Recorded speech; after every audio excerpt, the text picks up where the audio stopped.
আজকে আবার হিন্দুদেরকে মাঠে নামিয়েছে, ইসকনকে।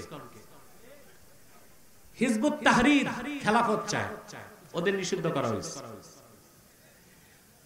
মাদ্রাসা বন্ধ করা হয়, বিভিন্ন সংগঠনকে নিষিদ্ধ করা হয়, কিন্তু যে ইসকন সরাসরি সন্ত্রাসী কাজকে হাতে নিয়েছে, জাতীয় পতাকার উপর তাদের ধর্মীয় গেরুয়া পতাকা উঠালো, বাংলাদেশের মানুষের অন্তর্বর্তী সরকারের কাছে দাবি হচ্ছে একটি সন্ত্রাসী সংগঠন হিসেবে ভারতের র কর্তৃক পরিচালিত ইসকনকে বাংলাদেশে নিষিদ্ধ করতে হবে। বাংলাদেশে চলতে দেওয়া হবে না। এটা বাংলাদেশে দাঙ্গা লাগাবে, সাম্প্রদায়িকতার ধোঁয়া তুলে দাঙ্গা সৃষ্টি করবে। ওদের পক্ষে আবার ট্রাম, এটা তো ড্রাম। হিন্দুদের প্রীতিতে আবার স্ট্যাটাস দিছে সোশ্যাল মিডিয়া অ্যাক্সে। অন্যান্য ধর্ম যেগুলো আছে ইসলাম ছাড়া, নাম থেকেই প্রমাণ পাওয়া যায় ধর্মগুলো কোন একটি সম্প্রদায়। হিন্দু ধর্ম নাম কি প্রমাণ দেয়? ধর্মটা কাদের? খ্রিস্টান ধর্ম, বৌদ্ধ ধর্ম, ইহুদি ধর্ম। কোরআনের কোথাও ইসলামকে দ্বীনুল মুসলিমিন বলা হয়েছে? আল্লাহর কোরআনের কোথাও ইসলামকে দ্বীনুল মুসলিমিন বলা হয় নাই, বরং এটাকে দ্বীনুল্লাহ বলা হয়েছে। আল্লাহ রাব্বুল আলামিন বলেন, ইযা জাআ নাসরুল্লাহি ওয়াল ফাতহ ওয়া রাআইতান নাসা ইয়াদখুলুনা ফি দীনিল্লাহি আফওয়াজা। আল্লাহ ইসলামকে বলেছেন দ্বীনুল্লাহ, এটা আল্লাহর দ্বীন। তাহলে একমাত্র ইসলাম হচ্ছে সাম্প্রদায়িকতার ঊর্ধ্বে। কথা বলে না? বাংলাদেশে যারা কাফের মুশরিক নাস্তিক বুদ্ধিজীবী, তাদের ব্যবসার পুঁজি হচ্ছে স্বাধীনতার চেতনা, যুদ্ধাপরাধ, রাজাকার আর সাম্প্রদায়িকতা। এই ব্যবসা গেছে, ব্যবসা পুঁজি সহ গেছে, আছে না গেছে? ব্যবসা ভণ্ডামি কত দিতা, এগুলো তাদের নির্ধারিত বুলি। ব্যবসার পুঁজি, রাজাকার, যুদ্ধাপরাধী, স্বাধীনতার চেতনা, তারপরে মুক্তিযুদ্ধের চেতনা, রাজাকার, এরপরে সাম্প্রদায়িকতা, এগুলো তাদের পুঁজি। ব্যবসা শুধু যায় নাই, কেউ পালিয়েছে স্বামীর বাড়ি, কেউ শ্বশুর বাড়ি, কেউ জামাই বাড়ি, কেউ গেছে ওদের বাবা দাদাদের কাছে ব্রিটেন আর আমেরিকা। তওবা করে বিগত অন্যায়ের প্রায়শ্চিত্ত করার আগ পর্যন্ত বাংলাদেশে আর সেই ব্যবসা চলতে দেওয়া হবে না।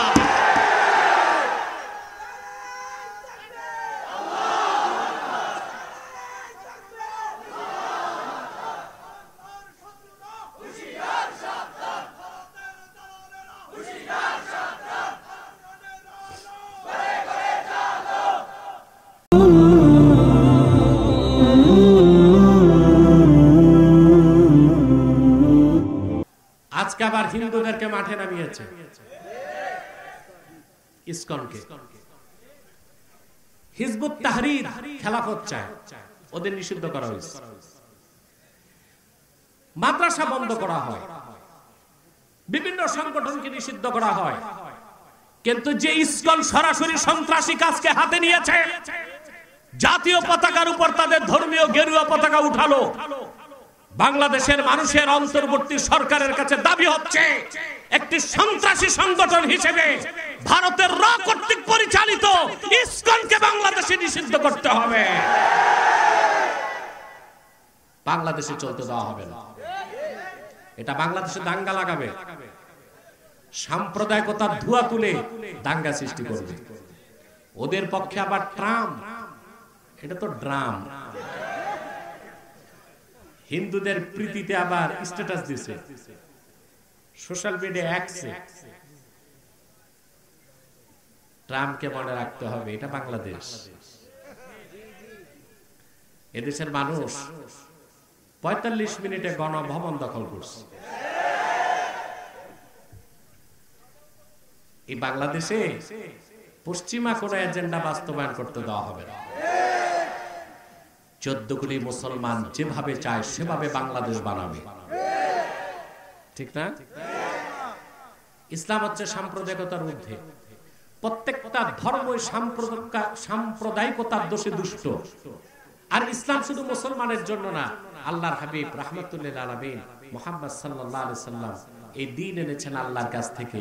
এই দ্বীন হচ্ছে দ্বীনুল্লাহ, আল্লাহর দ্বীন। অতএব ইসলামী শরিয়া দিয়া দেশ চলুক, এটা চাওয়া কি সাম্প্রদায়িকতা হবে? দ্বীন হচ্ছে আল্লাহর দ্বীন, দ্বীনুল্লাহ।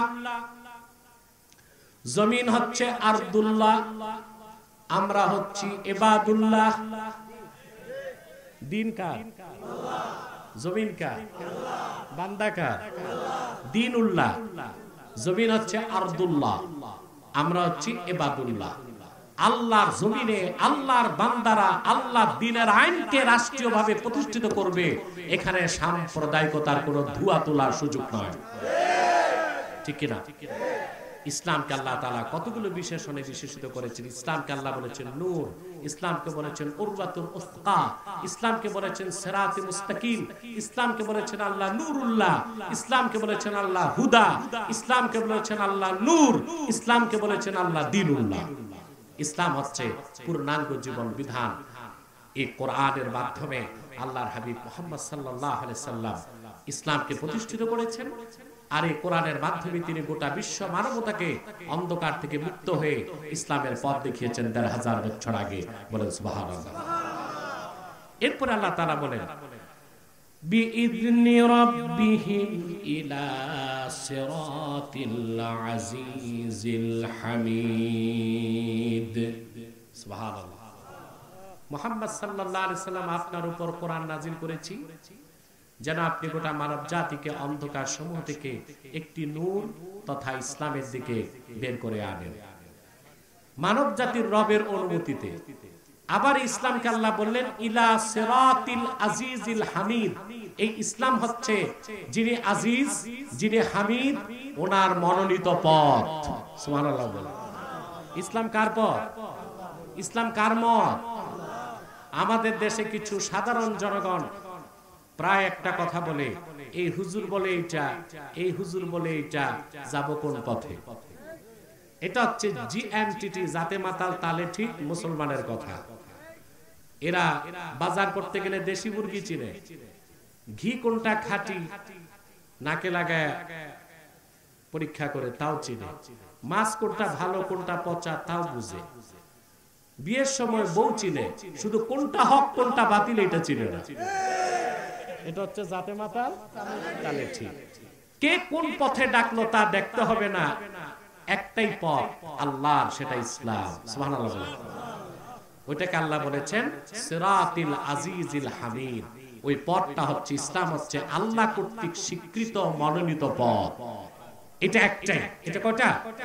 ইসলাম একটাই। ইসলামের কোনো ভার্সন নাই, ইসলামের কোনো ভার্সন নাই। বাংলাদেশে যে কত সমস্যা, আমার বিশ্বাস গণতন্ত্র দিয়ে এই দেশ ঠিক করা যাবে না। এই দেশে লাগবে সোর্ড অফ জাস্টিস, ন্যায় বিচারের তরবারি। ওটার আরেক নাম জিহাদের তরবারি। এটা ছাড়া এই দেশ ঠিক করতে পারবেন না। আরেকটা পারেন, যদি উত্তর কোরিয়ার প্রেসিডেন্ট, তাকে আমি বলি wild dictator president Kim Jong Un নাকি, এই ব্যাটারি যদি এর বাংলাদেশে দেন 1 ঘন্টায় দেশ ঠিক করে দিবে। ও কথা বলে না, ও ট্রিগার চাপে। ওর দেশে বন্যা পরিস্থিতি নিয়ন্ত্রণ করতে ব্যর্থ হয়েছে 32 জন অফিসারকে বন্যা ঠেকাইতে পারলো না, কেন? গুলি করে মেরে ফেলছে। ওর বাবা মারা যাওয়ার পর 7 দিন হাসা মানা ছিল, যারা হেসেছে গুলি করে মেরে ফেলছে। ওর মেয়ে যেরকম চুল কাট করেছে, যারা ওই রকম চুল কাট করেছে সবার চুল চেষে দিয়েছে। এই বাংলাদেশ ঠিক করতে দুইটার একটা, হয় শরিয়া আইন লাগবে, নতুবা ওই জঙ্গলি রে এনে এই জঙ্গল সাফ করাইতে হবে। এখন এই সিদ্ধান্ত আপনাদেরকে নিতে হবে, কি করবেন আপনারা। কারণ ওই জঙ্গলকে আনলে, জঙ্গলিরে আনলে তো ওটার দেশ থাকবে না, ওটাও জঙ্গল হয়ে যাবে, ঠিক কিনা? তো বলছিলাম বাংলাদেশের সমস্যার অন্ত নাই। বাংলাদেশে আগে ছিল বুদ্ধিজীবী, এখন এদের ভাত নাই। বুদ্ধিজীবীদের ঠাকুর যেগুলো সব আমার কাছে ডিবেটে হারছে আল্লাহর রহমতে। সবচেয়ে বড় শয়তান যেটা ছিল ঘাদানিকের সভাপতি শাহরিয়ার কবির, এটা গ্রেফতার হয়েছে, শুনছেন আপনারা? এটার নাম নাকি মুরগি চোর। এটা ডিবেটের পর জানছি আমি, ওরে আমি চিনতাম না। এই লোকটাকে গ্রেফতার করা হয়েছে। এই ঘাদানিক তৈরি করে, তারা ঘাদানিক তৈরি করে গেছে জাহানার ইমাম, ওইটারে আমি বলি জাহান্নামের ইমাম। রেখে গেছে তার পোষ্য পুত্র এই শাহরিয়ার কবিরকে। এটার কাজই হচ্ছে দেখে দেখে আলেম ওলামাদেরকে রাজাকার বলা। আপনারা দেখছেন 5 আগস্টের আগে বাংলাদেশের এক বিচারপতি আমাকে বলে রাজাকার, আমার জন্ম দেশ স্বাধীনের পরে। আমি চিন্তা করলাম এইরকম পাগল যখন আদালতে বিচারে রায় দিছে, তো কত অন্যায় রায় দিছে। আমাকে যদি বলে রাজাকার, এই পাগল, এটা তো শুধু পাগল না, কুখ্যাত জিন্দিক, নাস্তিক, কাফের, এটা আমাকে রাজাকার বলে। তে শাহরিয়ার কবির গ্রেফতার হয়েছে। পরে জানলাম 1971 সালে পাকিস্তানি ক্যাম্পে সে দেশি মুরগি সাপ্লাই করত। এটা আবার আমাদের কথা না, এটা বলেছে সেক্টর কমান্ডার বঙ্গবীর কাদের সিদ্দিকী। আমরা তো বঙ্গবীর আব্দুল কাদের সিদ্দিকীর কথা মানতে হয়, সেক্টর কমান্ডার। আর স্বাধীনতা যুদ্ধে 71 সালে শাহরিয়ার কবির কোথায় ছিল কেউ জানে না, তাহলে পাকিস্তানি ক্যাম্পে ছিল। চোরের মার বড় গলা, আর এটা হচ্ছে চোরের বাপ, পুরুষ। তো এটা আমাদেরকে রাজাকার বলে, যুদ্ধাপরাধী বলে, আলেম ওলামারে ফাঁসির জন্য চিল্লাচিল্লি করছে। আমার দৃষ্টিতে 1971 সালে যে পাক হানাদার আমার দেশের নিরীহ মুসলমানকে হত্যা করেছে, তাদেরকে দেশি মুরগি সাপ্লাই করে এনার্জি ক্রিয়েট করে শাহরিয়ার কবিরও যুদ্ধাপরাধী হয়ে গেছে। আমরা তার ফাঁসি চাই। শাহরিয়ার কবির সহ যারা ভারতের দালালি করেছে এতদিন, তারাও হচ্ছে যুদ্ধাপরাধী, দেশের শত্রু। দ্রুত ট্রাইব্যুনালে তাদের ফাঁসির আদেশ দিতে হবে।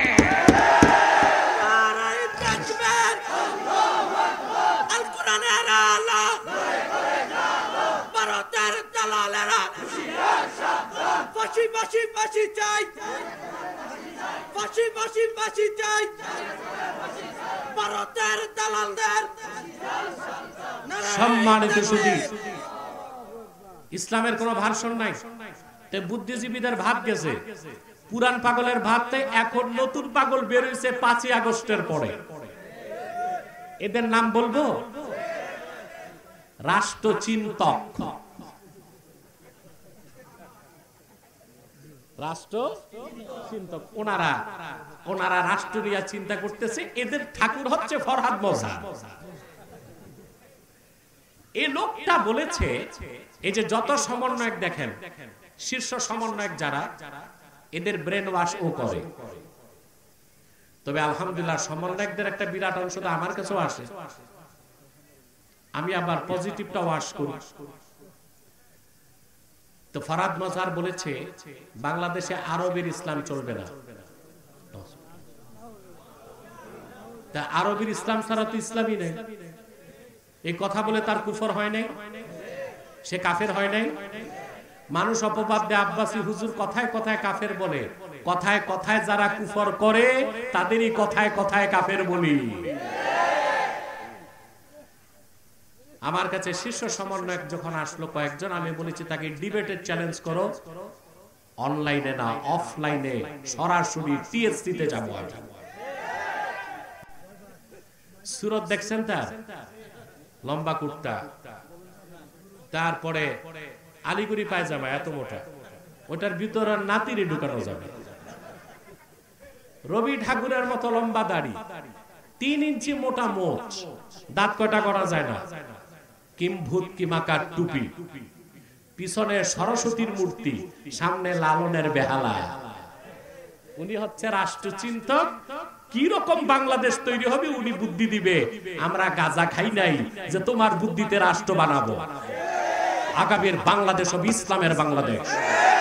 আগামীর বাংলাদেশ হবে আলেম ওলামার নেতৃত্বের বাংলাদেশ। এটা জনগণ সিদ্ধান্ত নেবে ইনশাআল্লাহ। ইসলামের কোনো ভার্সন নাই। এই ফরহাদ মজহার বলে সুফিবাদী ইসলাম লাগবে। ইসলামকে ভাগ করা যাবে? কথা বলেন। আল্লাহ ভাগ করছেন সিরাতিল আজিজিল হামিদ। এটা মহান আল্লাহর নির্ধারিত পথ। সুবহানাল্লাহ। নাস্তিকরা বলে সুফিবাদী ইসলাম, আবার বলে রেডিক্যাল ইসলাম, আবার বলে পলিটিক্যাল ইসলাম। ইসলামকে এত ভাগ করলে অধিকার কে দিছে? ইসলামী রাজনীতির কথা বললেই বলে এটা তো পলিটিক্যাল ইসলাম।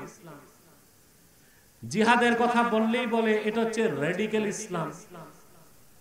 আর যারা শুধু তসবিহ নিয়ে থাকে পীর মাসায় বলে ওনারা ঠিক, ওনারা সুফিবাদী ইসলাম। ইসলামকে না এটা বলে তো তুমি আবার ভুল করছো। ইসলামের কোনো ভার্সন নাই। ইসলাম একটাই। মুহাম্মদ সাল্লাল্লাহু আলাইহি সাল্লাম আল্লাহর পক্ষ থেকে যে পূর্ণাঙ্গ জীবন বিধান এনেছেন, যেটাকে আল্লাহ সিরাতে মুস্তাকিম বলেছেন, সেটাই ইসলাম। ওর বাইরে কোনো ইসলাম নাই।